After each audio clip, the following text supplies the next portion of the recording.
Hello বন্ধুরা, বারো মিশালি ইউটিউব চ্যানেলে দেখছেন। আজকে রান্না করবো বন্ধুরা গরমের দিনে হালকা পাতলা কাতল মাছের ঝোল।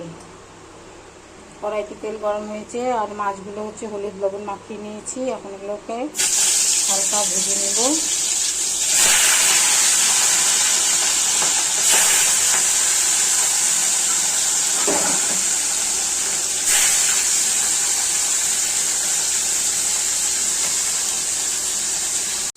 এখানে পিস পিস করে আলু কেটে নিয়েছি বন্ধুরা। অল্প পেঁয়াজ সোমবারে দেবো। আর একটা মশলা করেছি বন্ধুরা, সেটা দেখাচ্ছি। এই যে বন্ধুরা, মিক্সিতে একটা মশলা করে নিয়েছি। এর মধ্যে দিয়েছি অল্প পেঁয়াজ, আদা, জিরার গুঁড়ো, ধনের গুঁড়ো, লাল লঙ্কার গুঁড়ো, একটু লবণ, হলুদ, এগুলো দিয়ে এটাকে পেস্ট করে নিয়েছি বন্ধুরা।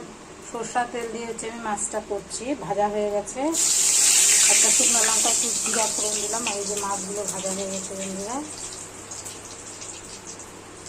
এখন দিয়ে দেবো হচ্ছে পেঁয়াজ।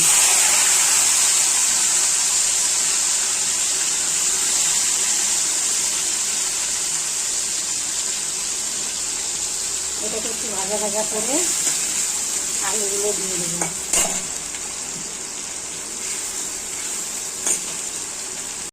পেঁয়াজটা ভাজা ভাজা একটু করে নিতে হবে বন্ধুরা। তারপরে দিয়ে দেবো হচ্ছে আলুগুলো কেটে রেখেছি।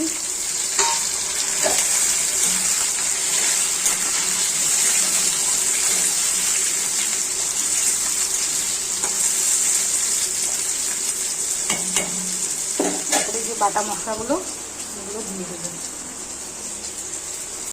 লবণ হলুদ ছাড়াই বন্ধুরা আলুটাকে সুন্দর করে ভেজে নেবো। কারণ হলুদটা দিলে পরে কালারটা চলে আসবে, কালো কালো হয়ে যাবে। সেই জন্য হলুদ ছাড়া লবণ ছাড়া সুন্দর করে এটাকে ভাজবো। ভাজার পরে মশলাটা দিয়ে কষিয়ে অল্প জল দেবো। আলুর কালারটা একটু গোল্ডেন কালার হয়ে আসবে বন্ধুরা। তারপরে অল্প অল্প করে মশলা দিয়ে কষিয়ে জল দেবো।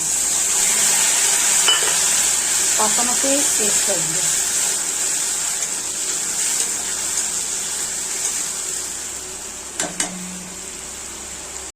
বন্ধুরা একটুখানি হচ্ছে টমেটো কুচিয়ে এর মধ্যে দিয়ে দেব। দিয়ে একটু ঢেকে রাখবো, তাহলে সিদ্ধ হয়ে যাবে। আর নামানোর সময় একটু হচ্ছে ধনে পাতা দিব আর কয়েকটা কাঁচা লঙ্কা।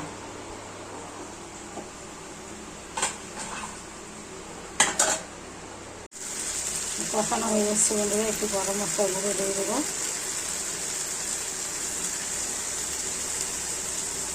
এইভাবে যখন তেল ছাড়বে বন্ধুরা তখন বোঝা যাবে যে কষানোটা হয়ে গেছে। তারপরে অল্প জল দিতে হবে। কড়াইতে জল দিয়ে দিয়েছি বন্ধুরা। এখন এটা একটু ফুটছে। এখন ধনে পাতা কয়েকটা কাঁচা লঙ্কা ছিটিয়ে দেবো। এটা একটু ফুটে আসলে মাছগুলো দিয়ে দেবো। ঝোলটা ফুটে এসছে বন্ধুরা। এখন আমি এক এক করে মাছগুলো দিয়ে দেবো।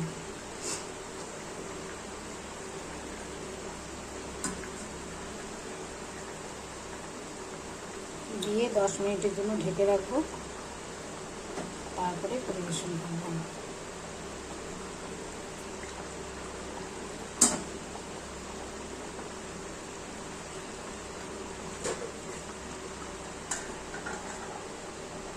এই যে বন্ধুরা, আমার কাতলা মাছের ঝোল হয়ে গেছে। রেসিপিটা যদি ভালো লাগে বন্ধুরা তাহলে লাইক শেয়ার কমেন্ট অবশ্যই করবেন। এই যে বন্ধুরা, আমার কাতলা মাছের ঝোলটা দেখুন, কালারটা কি সুন্দর হয়েছে।